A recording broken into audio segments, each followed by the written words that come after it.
Yeah, of course, because my dad, before when I was like still a kid, he tried to teach me almost everything, to shoot like from everywhere. And just growing up watching my dad is I think he's a good shooter before, not now, but before he was. Oh, And before. he just taught me like how to shoot from all the spots and how to have like easy shots that like effortless. And I think I learned I think I've improved my shooting because of him and also because of my trainers. So yeah.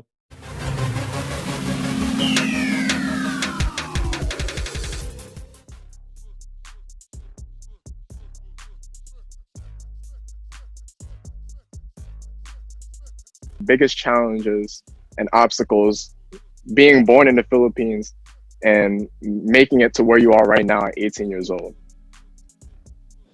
I think there are always challenges for me every day. There are times that you feel, tired, heavy, and it feels like you don't want to work out, but always remember that, how I love basketball, and that's how I keep working. And for me, my challenges here in the States is how they play, and being an international player, a player from Asia.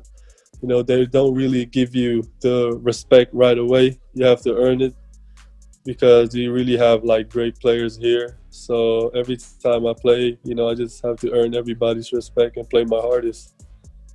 Right. While playing with the G League right now, they're offering to pay for 4 years of college at Arizona State for you, correct? Yeah. So if you do make it to the league after the first year, would you want to come back after your time in the league to finish the rest of the years off?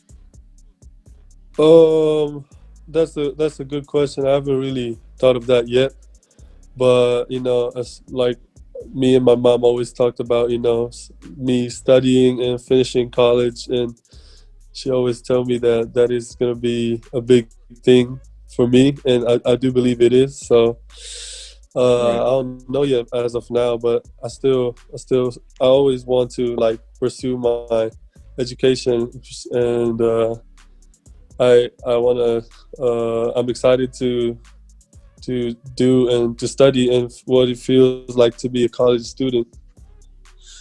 You're 7'2", you shoot, and you could also handle the ball. I know a lot of the big men in the league right now. Some of them can't even shoot from outside the free throw line. With that part of your game, did you always want that to be one of your strengths?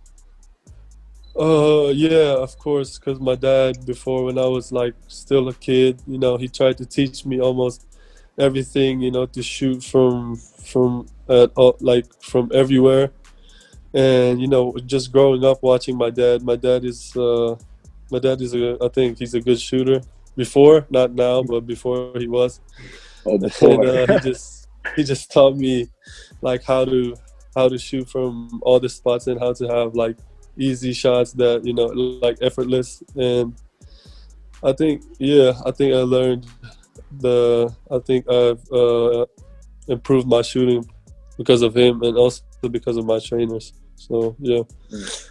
True. How about for the ball handling part?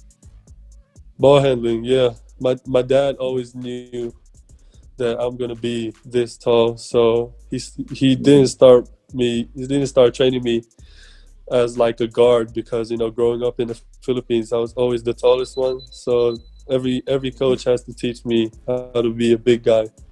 And then I think my dad was the one of the few trainers or coaches that I had that taught me ball handling. But as Mhm. soon as I got here, almost like every trainer that I had, taught me how to get better in ball handling, and that's been working me. That's been Right. like working a lot for me. I just finished writing an article on the Brooklyn Nets on how 7 of their current players in the bubble played a combined 157 G League games, right? And for moments like these players stepped up and helped bring the Nets to a record of 5-3. In other cases, players like Pascal Siakam and Duncan Robinson took their games to another level within the G League. Knowing that, does that make you more confident to be in the position you are right now with the G League?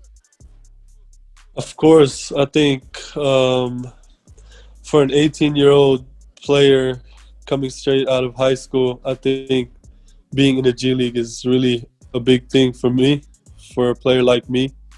And I always expect I don't know if it's called the best or the worst, but I know I'm gonna be playing against great players, stronger players, faster players. So I'm just trying to get ready to be better, and I think that's gonna be the best way for me to improve, to play against players like them, and to be around an amazing coaching staff and amazing teammates. And I just can't wait. All right, Kai, this one's going to be a little spicy. If you could join or help any team right now in the NBA playoffs and jump right into their system, which team would it be and why? Um, in the playoffs, I Yep. wanted to say the Spurs, but the Spurs are not in the playoffs anymore. But if I want to help a team, I think I want to be in Lakers because I'm just a huge LeBron James fan, and I know I trust them to Right. be and then to be champions this year. And if I can be part of a team, I would definitely choose the Lakers. And if you're Right. asking for my first year, I want to be a champion for my first year. Why not? So yeah, Lakers. So I'm also half Filipino, and I've been raised with my grandmother who watches the Filipino channels all the time. And I remember when Manny Pacquiao was always winning his fights and his battles, like he was seen as the hero in the Philippines. And Mhm. I feel like if when you make it to the NBA, because I believe that you will, that you can be the face of the NBA for the Philippines. How do you feel knowing that you have that type of impact on your country? That's a huge thing for me. It's kind of unfair to compare me to Manny Pacquiao because Manny Pacquiao is the GOAT, and I have Right, true. seen how Manny Pacquiao affected Philippines, not just in Right, sports but like in life. Every time there's a Manny Pacquiao match or battle, everybody stops and just watches, and I just hope one day.